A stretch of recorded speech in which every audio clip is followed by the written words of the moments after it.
Мен Нұрсат өнер мектебінде актерлық шеберлік курсына қатысамын.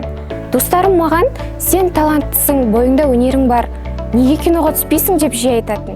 Мектепте түрлі концерттік бағдарламаларда өнер көрсететін.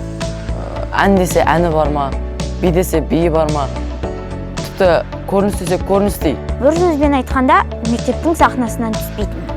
Әртүрлі жанрдағы киноларды қарайтынмын. Әжеммен бірге театрларға барып көрініс тамашалайтынбыз. Мен де солай сияқты болғым келеді, бірақ еш мүмкіндік жоқ.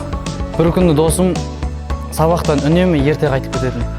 Одан сұрағанымда, осындай үйірмелер бар, тіпті актерлық шеберлік те бар деп қалды.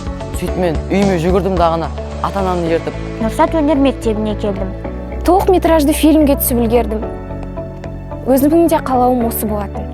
Ең бастысы арманым орындалды десе де болады. Бұл басқа орта.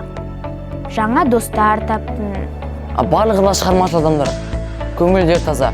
Сіз де келсеңіз болады, өкінбейсіз. Тағы да айтып кететін қуанышты жаңалық, жаңа фильмнің түсіріліміне іріктеу жүріп жатыр. Таланты да дарынды ұл қыздар Тек Нұрсат өнер мектебінде. Өз орныңды тап. Үлкен мақсаттарға кішкентай баспалдақтармен.